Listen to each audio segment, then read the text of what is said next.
ada namanya seperti pegebluk, dibarengi dengan pegebluk lah. Pegebluk itu munculnya sosok astral. Kalau zaman kecil-kecil saya dulu, zaman saya kecil itu ya saya memberikan nama atau dengar dari orang tua itu ya jerangkong. Makhluk astral itu bernama jerangkong. Konon katanya jerangkong itu, jadi mohon maaf, jerangkong itu seperti pocong, tapi dia tidak mempunyai pantat, jadi pantatnya ini lancip.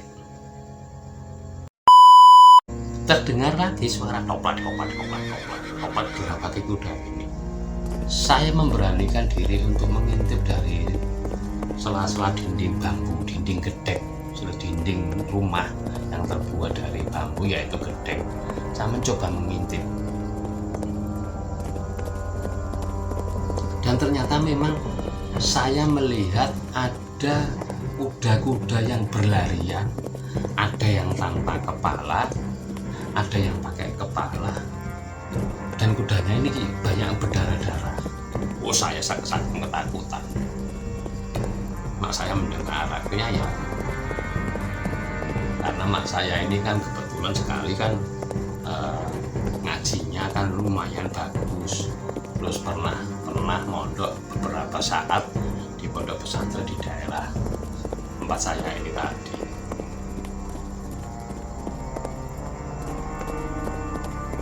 Dan selang beberapa sekitar 1 jam 2 jam bapak saya datang. Akhirnya ya bapak bercerita kepada mak saya bahwasanya tadi ada kejadian ini dan ini dan ini. Tadi mbak ini mau diajak oleh sosok, kata kakak saya, oleh sosok yang matanya ini selepek. Lepek ini tempat apa ya, tempat kalau kita minum di warkop itu kan ada tatakannya. Nah, ini namanya lepek. Lepek dua ini warnanya merah, dan makhluk astral ini berbulu panjang, bulunya itu panjang, memakai baju putih.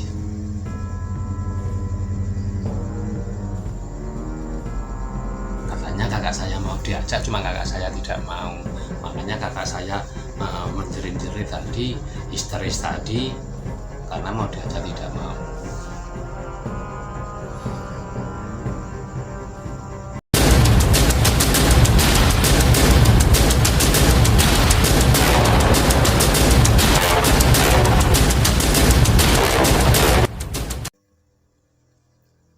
Assalamualaikum warahmatullahi wabarakatuh. Salam sehat, salam seger waras, salam otak waras, salam menolak lupa. Jumpa kembali dengan saya, channel Tukang Ojek Online. Bagaimana kabarnya sedulur-sedulurku semuanya, saudara-saudaraku semuanya? Saya selalu berharap dan saya selalu berdoa agar saudara-saudaraku, sedulur-sedulurku, semoga saudara-saudaraku, sedulur-sedulurku semuanya selalu dalam lindungan Allah Subhanahu wa Ta'ala, selalu mendapatkan rezeki yang banyak, selalu sehat walafiat, dan selalu bahagia. Amin, amin ya Rabbal Alamin. Pertemuan kali ini saya akan membahas kisah nyata, sebuah kisah misteri tapi nyata yang terjadi pada keluarga saya sendiri. Narasumbernya juga dari keluarga saya sendiri.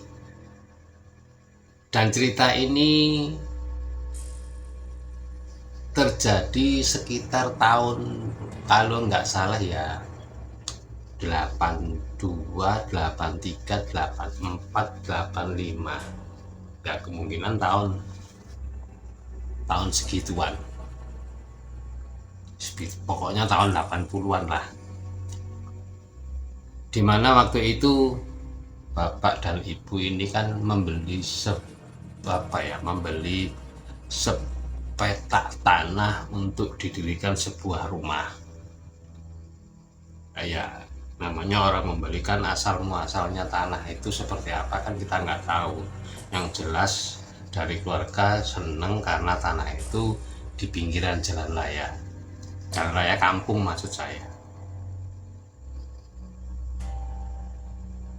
Kita langsung melompat ke setelah rumah ini jadi, kebetulan bapak ini kan jualan bakso. Ya, otomatis orang jualan bakso kan ya mangkate bengi, mangkate sore, barasa. Terus ibu juga mempunyai pekerjaan membuat kue, jadi melayani penjual-penjual kue, melayani bakul-bakul kue yang keliling itu ngambilnya ya mereka-mereka ini sekitar subuh lah, atau sekitar tarhim, sekitar sholat mereka baru datang semua.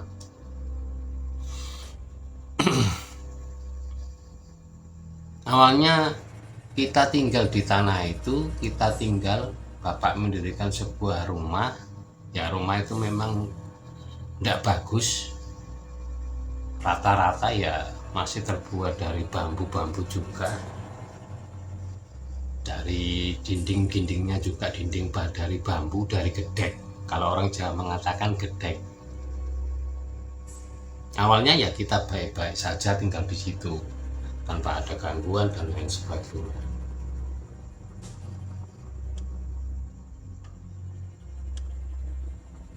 Entah terjadinya itu sebabnya karena apa, kita semua tidak pernah tahu. Ya kalau kita berpikir secara logika, tanah itu kita beli dengan bapak membelinya itu dengan cash, tidak nyicil, tidak hutang. Terus kelihatannya sih tanah pekarangannya juga bagus.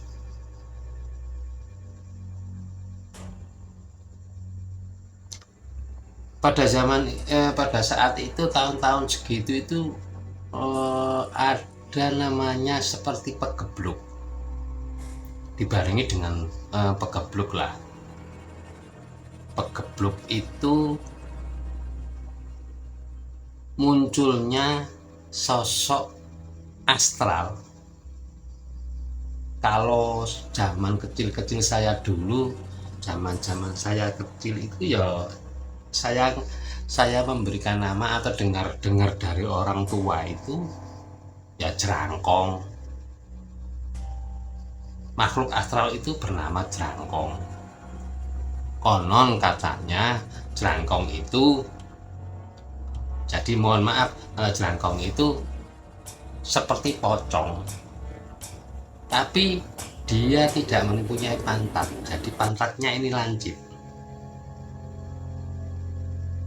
Dan apabila jerangkong ini sudah masuk rumah, maka otomatis besoknya si penghuni rumah ini, salah satu dari penghuni rumah ini pasti akan sakit dan hasil akhirnya meninggal.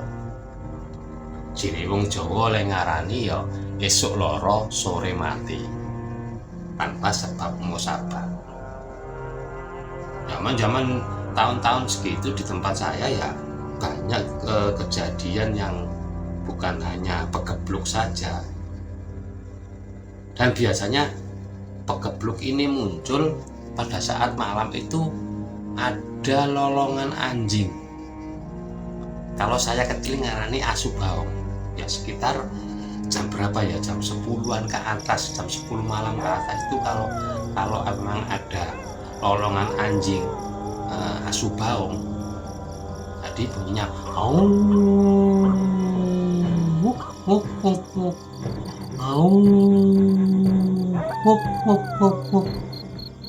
seperti lolongan serigala. Di film-film itu seperti lolongan serigala lah, seperti itu. Nah, pada saat jerangkong ini masuk ke rumahnya salah satu warga di tempat saya ya, besoknya pasti warga ini sakit, pagi sakit, sore meninggal. Ya memang tidak apa ya, tidak selalu tiap hari ada seperti itu. Jadi musimnya orang-orang dulu di tempat saya ini tidak berani yang namanya tidur di atas tempat tidur di atas bayang, tidur di atas apa ya, dipan. Jadi syaratnya itu pengen selamat dari pegebluk ini, pengen selamat dari jerangkong ini, syaratnya harus tidur di lantai, harus tidur di gelar tikar di lantai. Karena apa? Konon katanya jerangkong ini pantatnya lancip. Jadi kalau kita tidurnya di atas itu dia dengan mudah, atau kita tidur di dipan atau di tempat tidur tuh dia dengan mudah untuk apa ya, nggak tahu lah, mbok nyembur, mbok apa ya, mbok ngidoni, meludahi atau seperti apa, kita nggak tahu. Tapi kalau kita tidur di bawah, secara otomatis jerangkong ini tidak bisa jongkok. Karena apa? Konon katanya yaitu tadi pantatnya lancip.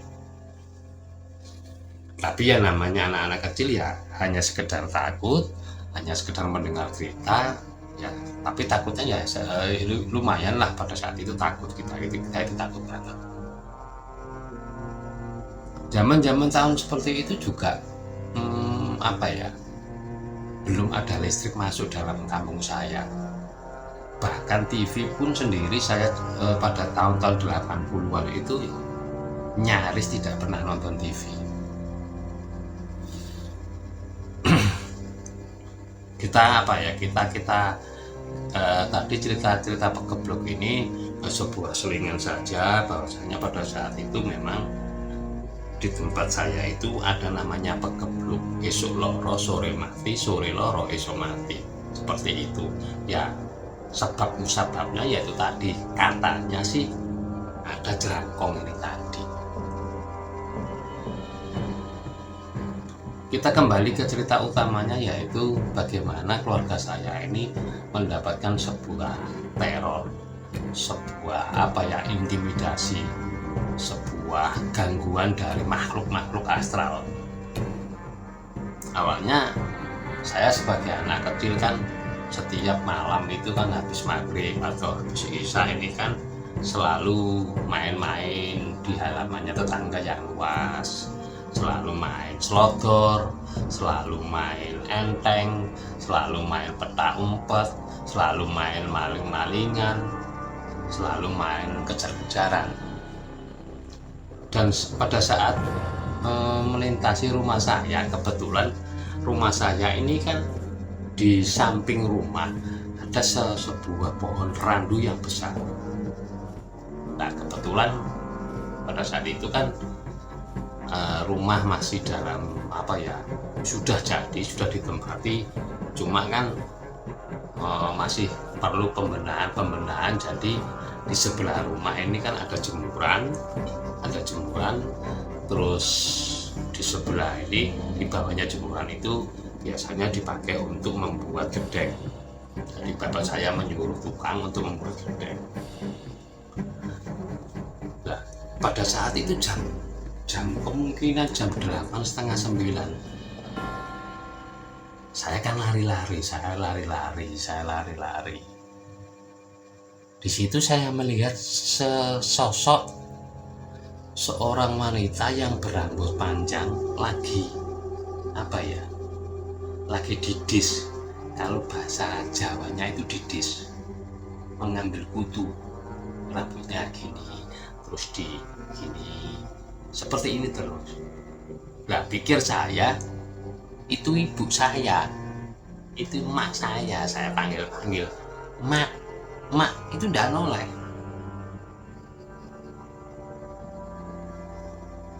Nah, namanya anak kecil kan, kita juga lari ketakutan. Kita kembali lagi, tidak ada. Setelah itu saya masuk ke rumah, saya melihat mak saya sedang tidur di kamarnya. Balik lagi lah saya bermain-main lagi. Habis bermain-main, saya melihat berlarian melintasi rumah saya. Saya melihat yang seperti tadi. sosok wanita yang rambutnya panjang, yang tidak kelihatan mukanya. Ya ini tadi didis lagi, didis, ngambil kutu, ngambil apa, lingso di rambutnya, diginikan lagi, ngambil lagi, diginikan lagi. Ya saya kepanggil mama, ya kita ketakutan. Habis manggil mama kita ketakutan, kita lari lagi. Setelah itu saya masuk rumah, saya beranikan diri masuk rumah, kakak saya masuk rumah. Karena mak saya ini kan tidurnya kan setelah Isya ini sudah tidur, karena persiapan nanti jam 2 bangun, jam 1 bangun untuk membuat kue kukis, kue apem dan lain sebagainya, karena besok paginya kan mau diambil oleh bakul-bakul yang mau jualan pagi.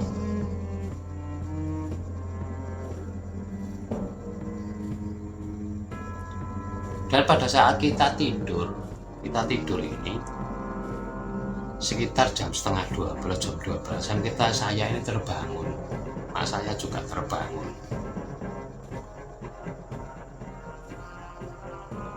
Saya mendengar apa ya, ibu saya ini mendengar suara derap kaki kuda yang lagi berlarian mengelilingi rumah.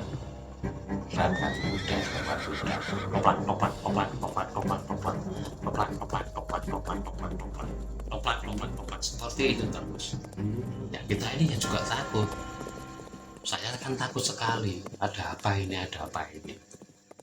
Tapi yang namanya emak saya ini kan, ya kebetulan sekali emak ini tidak pernah mengenal takut dengan bangsa-bangsa Astra seperti itu. Ini kondisi bapak masih jualan, belum pulang. Biasanya bapak kan pulangnya jam 1, jam 2. Setelah mendengar suara toplak-toplak derapan kaki kuda ini tadi, mak saya ini keluar, dilihat lagi, loh tidak ada apa-apa. Sudah, akhirnya mak saya sudah mulai membuat adonan kue tadi, dibuka-buka sambil membakar arang dikarenakan mau membuat kue. Terdengar lagi suara toplak derap kaki kuda ini. Saya memberanikan diri untuk mengintip dari sela-sela dinding bambu, dinding gedek, dinding rumah yang terbuat dari bambu, yaitu gedek. Saya mencoba mengintip, dan ternyata memang saya melihat ada kuda-kuda yang berlarian, ada yang tanpa kepala, ada yang pakai kepala, dan kudanya ini banyak berdarah-darah. Oh, saya sangat ketakutan. Mak saya mendengar, akhirnya ya, karena mak saya ini kan kebetulan sekali kan ngajinya kan lumayan bagus, terus pernah mondok beberapa saat di pondok pesantren di daerah tempat saya ini tadi.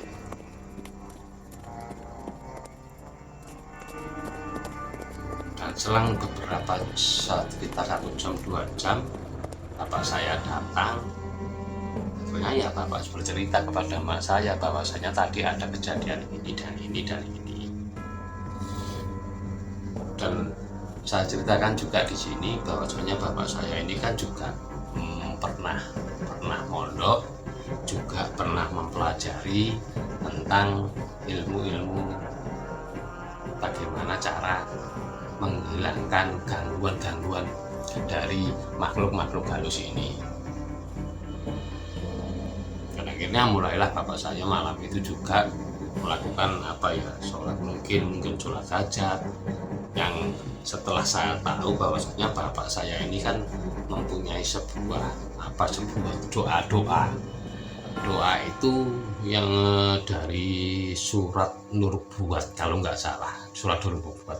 Konon katanya memang yang tidak kuat membaca surat ini bisa hilang ingatan.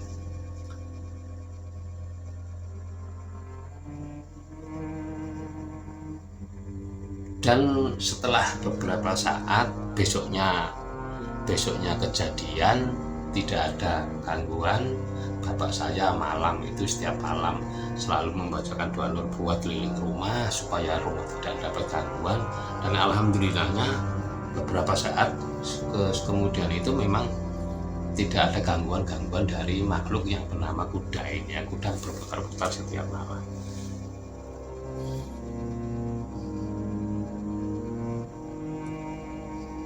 Dan setelah itu Bapak mencari tahu asal muasal tanah ini dulunya apa. Nah, tanah ini asal muasal zaman dulu tanah ini dibuat apa. Ternyata baru kita ketahui bahwasanya tanah yang kita tempati itu ternyata bekas kuburan dari kuda. Jadi banyak kuda-kuda zaman dulu, mungkin zaman Gestapo, mungkin zaman peperangan Belanda, peperangan Jepang, atau peperangan kerajaan zaman dulu. Memang tanah yang kita beli ini, yang dibeli Bapak ini adalah bekas makam dari kuda-kuda yang mati dimakamkan di situ. Makanya kan setiap malam itu seringkali dulu kita mendengar ada kuda yang berlarian di sekitar rumah itu. Hari demi hari kita masih menempati rumah itu dengan kondisi santai, kondisi aman, tidak pernah terjadi apa-apa. Hingga pada suatu malam sekitar ya habis isya kemungkinan jam 8 jam 9-an lah, kemungkinan jam segituan. Saya kebetulan pada saat itu saya sudah tidur semua. Kakak saya nomor 1 almarhum itu sudah tidur semua. Sekitar pada setengah 10 ibu saya mendengar bahwasanya rumah saya ini seakan-akan ada pohon tumbang yang menimpa rumah saya dari belakang arahnya. Wush, ketebuk, wah. Sampai tetangga bangun. Pikirnya rumah saya tertimpa pohon. Karena di belakang rumah ini kan ada sekitar 1, 2, 3, 4 sampai dengan 6, 7 pohon randu yang besar-besar. Nah, pikirnya mereka tetangga ini pohon randu ini tumbang menimpa rumah saya. Ternyata tidak apa-apa. Nah, zaman itu kan belum ada listrik. Ibu saya kan pemberani, mak saya ini kan Wonder Woman. Mak saya ini pemberani. Keluarlah mak saya membawa ublik, lampu kecil yang ada karena namanya ublik. Keluar dilihat, nggak ada apa-apa. Masuk lagi. Selang beberapa saat kemudian ya terjadi seperti itu lagi.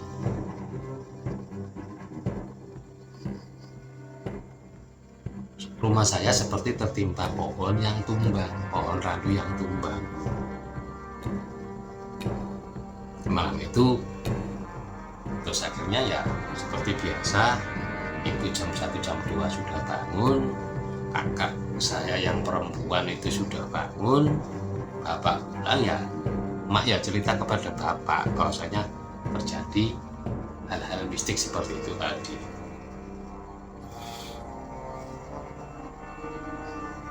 Ya, bapak tetap membaca jampi-jampi. Saya ingat benar bapak setiap pulang dari kalau sore bagiannya emak setiap menjelang tidur ini selalu menabur-naburkan garam di sekitaran rumah, di bawah tempat tidur, supaya tidak ada gangguan dari makhluk halus itu tadi. Dan bapak ya kebagiannya malam itu ya membaca nubuat tadi dengan doa-doa yang lain mengelilingi rumah seperti itu terus. Aman pada saat itu beberapa hari, sekitar 1 minggu atau 2 minggu lebih. Giliran kakak saya yang kebetulan pada saat itu jam 1 sudah bangun mau membuat kue apem.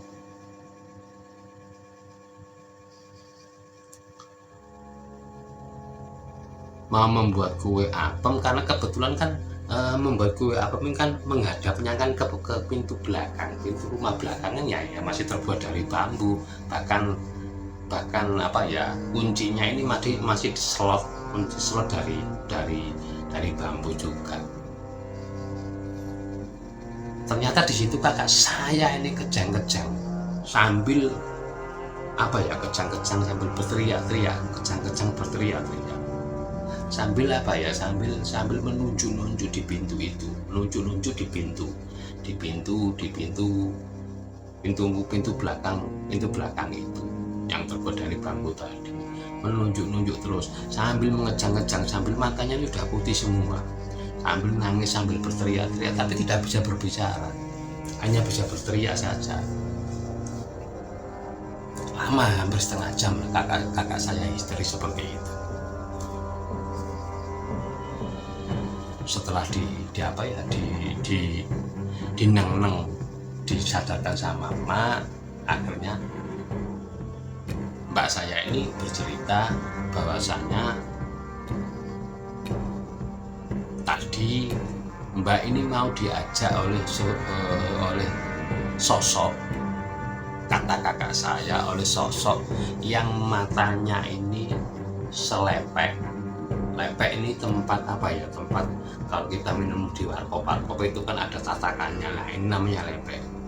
Lepek dua ini warnanya merah, dan makhluk astral ini berbulu panjang, bulunya itu panjang-panjang, memakai baju putih.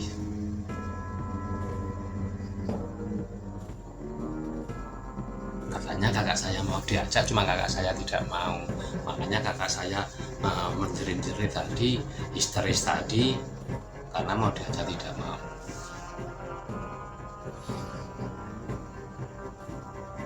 Setelah bapak datang sekitar 1:30 untuk menceritakan kejadian itu, akhirnya marahlah bapak.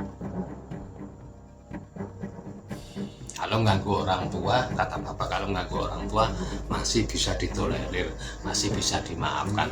Tapi kalau sudah mengganggu namanya anak kecil, bapak sudah tidak terima kalau anaknya diganggu seperti ini. Alhasil bapak langsung mengambil air wudhu, bapak sholat, bapak merapalkan doa-doa nurbuah tadi, muncullah makhluk itu. Ini menurut cerita versi bapak. Ternyata di situ makhluk yang namanya Gondoruo ini tidak satu, dan ada yang apa ya, ada tuannya, ada yang punya. Usut punya usut, yang punya itu ya di belakang rumah saya ini. Karena apa ya, awalnya sih pingin ngetes, pingin ngetes, berani ndak sih orang ini menempati rumah di situ, berani ndak sih orang ini dengan ingon-ingon saya, dengan makhluk-makhluk yang saya punya. Ya marah bapak. Ya malam itu juga terjadi, ya nggak tahu di apa itu ya, gini aja sambil membaca komen kami, gini. Menurut versi bapak saya, pada saat itu bapak saya lagi berlari ke belakang di bawah pohon randu itu. Ya pada saat itu memang beberapa makhluk yang bernama Gondoruo itu menurut bapak itu kalah. Ampun, tidak akan mengganggu lagi, tidak akan mengganggu keluarga saya lagi. Tapi yang namanya janjinya makhluk seperti itu ya tidak bisa dipercaya. Hingga akhirnya besok malam juga terjadi seperti itu lagi. Masih melempari rumah kami itu dengan melempari, tidak karu-karuan, sudah dilempari dan mengganggu, pokoknya mengganggu, dan itu membuat bapak sangat-sangat marah. Kalau kemarin dibacakan nurbuah, mereka masih apa ya, Gondoruo ini masih ketawa-ketawa, tapi tidak berani mendekat. Dibacakan ayat kursi, tidak berani mendekat. Hingga suatu ketika bapak sowan ke gurunya, di daerah pondok pesantren, di daerah kami itu ada pondok pesantren, cuma bukan pondok pesantren yang besar. Di sini ada seorang ibu nyai, dan kebetulan konon katanya ibu nyai ini adalah salah satu orang ngerti wanita terkuat di Jawa, di tanah Jawa. Konon katanya seperti itu. Beliau ini ya bisa apa ya, kata bapak saya ini pernah mengajak bapak saya berjalan-jalan di alam gaib juga pernah. Kebetulan beliaunya saat ini sudah almarhum. Bahkan beliau juga mengamankan tempat-tempat tanah-tanah yang sintru, tanah-tanah yang angker di daerah tempat saya. Tidak ada yang berani menggarap sawah di situ, ya beliau ini yang berani menggarap tanah di situ, dan tidak terjadi apa-apa. Bahkan tanah-tanah yang angker-angker di situ malah dibuat sekolah, dibuat masjid. Ada yang namanya Ploso Wungu ini sampai dengan saat ini ya masih wingit. Konon katanya ada ular dumung, katanya sih seperti itu. Ular dumung itu ular raksasa yang panjangnya sih yang tidak kurang lebih dari 1 meter. Nah, Bapak Sowan di ibunya ini dikasih tahu bahwasanya lan kowe ra iso nek jenenge Gondorowo iki nek wacana ayat kursi, kamu bacakan ayat kursi, kamu bacakan ayat macam-macam, ya mereka kapoknya ngapok Lombok.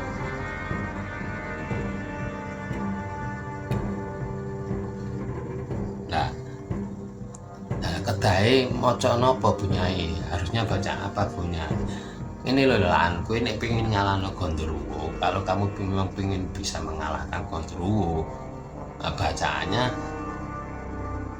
harus memakai syahadat, membaca 2 kalimat syahadat. Itu nanti genderuwonya akan berubah menjadi genderuwo kecil atau berubah menjadi genderuwo bayi. Coba kamu amalkan 3 hari, setelah itu tantangan genderuwo itu, ajaan genderuwo itu berkelahi, terus bacakan 2 kalimat syahadat. Sepulang dari situ Bapak ya selama 3 hari yang mengamalkan 2 kalimat syahadat itu, membaca 2 kalimat syahadat itu. Dan akhirnya genderuwo ini datang pertama. 3 genderuwo ini datang, tapi genderuwo ini ya genderuwo putih, kata bapak saya ini genderuwo putih.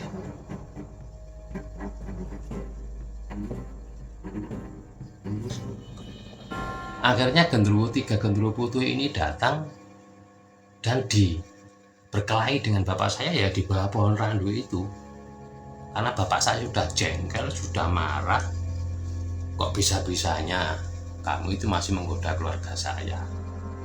Akhirnya 3 genderuwo ini dibacakan oleh bapak saya dengan 2 kalimat syahadat, tidak tahu berapa kali jumlahnya. Akhirnya 3 genderuwo ini berubah menjadi genderuwo kecil-kecil, berubah menjadi bayi yang tidak bisa apa-apa.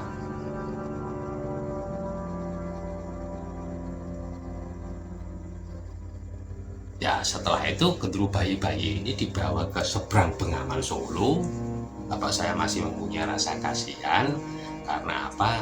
Karena mereka juga makhluk hidup, karena mereka juga masih perlu hidup. Tapi dengan catatan ya jangan ganggu orang lagi. Akhirnya genderuwo ini dibawa nyebrang di seberang Bengawan Solo di daerah Bedahan, ditaruhlah di sebuah pohon atau pohon bambu atau apa di situ, karena di situ jauh dari keramaian dan kemungkinan kecil genderuwo ini masih belum bisa mengganggu oleh orang lain. Dan di sana ada perjanjian jangan sampai kamu mengganggu orang lain. Kalau kamu mengganggu orang lain, musuhmu aku, kata bapak saya seperti itu. Dan 3 genderuwo ini ya manut. Esoknya si empunya genderuwo ini nyari-nyari, ternyata si empunya genderuwo ini nyari-nyari, kok ada yang berani-berani mengalahkan genderuwo saya. Ya bapak ya karena mendengar itu ya namanya bapak pada itu masih muda ya, Bapak juga emosi. Bapak bilang, ojo ke gendruwomu, cuma telu, tono kabeh gendruwone, keluarkan semua gendruwomu, nanti akan saya habiskan semuanya. Wong saya nggak salah diganggu-ganggu. Dan ternyata memang benar, malamnya dikeluarkan lagi. Nah ini karena yang tadi malam itu yang datang itu kan gendruwo muda, belum gendruwo tua. Ternyata yang datang malam ini ketemu dengan bapak saya 4 gendruwo itu gendruwo apa ya, sudah mbok-mboknya, dan mbok-mboknya gendruwo yang tadi malam yang dikatakan bapak ya sama, tetap bapak masih menggunakan ilmu, menggunakan bacaan 2 kalimat syahadat itu, dan akhirnya ya gendruwo ini dibacakan asyhadu an la ilaha illallah wa asyhadu anna muhammadar rasulullah. Akhirnya ya 4 gendruwo ini yang menjadi bayi, menjadi gendruwo kecil-kecil dan menjadi lucu-lucu. Dan tetap sama, 4 gendruwo ini tetap dijadikan satu sama bapak saya di daerah seberang Bengawan Solo ini tadi, dibawa lagi ke sana. Setelah kejadian itu memang orangnya yang punya empunya ini kan juga nggak bisa kowa mau gimana ke anak-anaknya, sudah ke anak-anak gendruwonya sudah dikalahkan sama bapak. Ya memang pada saat saya kecil-kecil ini kan anak-anak kan ngincang, senengannya kan main siang-siang ngincang di mana sih tempatnya gendruwo. Memang rumah orang itu, memang rumah itu di bagian kamar tertentu ini ada sebuah tanah yang menggunung. Kalau bahasanya di tempat saya ini pundung, dan itu dikasih kain putih. Bahkan anak-anak lewat situ aja nginceng ini aja, setelah itu ya lari sekat kuping, lari sekencang-kencangnya, tidak berani lagi balik. Dan bukan rahasia umum di tempat saya bahwasanya orang ini memang mempunyai gendruwo. Kata bapak saya ya gendruwo ini bukan makhluk halus, sejenis jin, sejenis setan, tapi tidak ngerti uang. Nah, yang ngertinya makanan saja. Ya kerjanya ya nyuri makanan, nakut-nakuti orang, nyuri buah, ada orang punya hajatan nyuri ayam dan lain sebagainya. Itu kerjaannya gendruwo ini.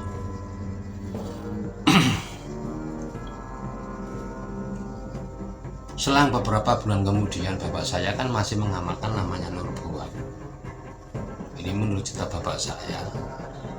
Hingga pada suatu ketika bapak saya ini kayak orang kerusukan, memukul-mukul sendiri,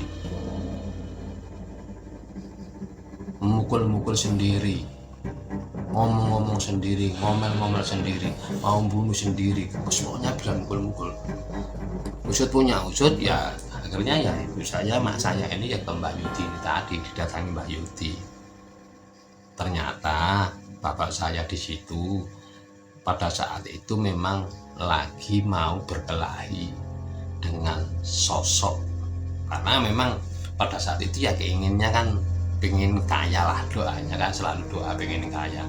Ternyata didatangi di belakang rumah, samping rumah bagian belakang itu ada pohon serut yang sudah sangat tua. Sebelum kami tinggal di situ itu sudah ada pohon serut itu, dan ternyata di situ berpenghuni seorang sosok makhluk astral, orang tua wanita yang tidak bisa kemana-mana, tidak bisa jalan.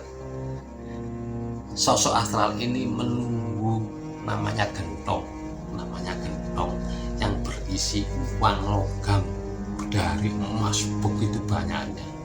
Nah, bapak saya ditawari, kalau kamu ingin kaya ambillah uang ini, tapi ada syaratnya, anakmu yang lancur jago lancur bakal tak cipu. Ya bapak saya marah,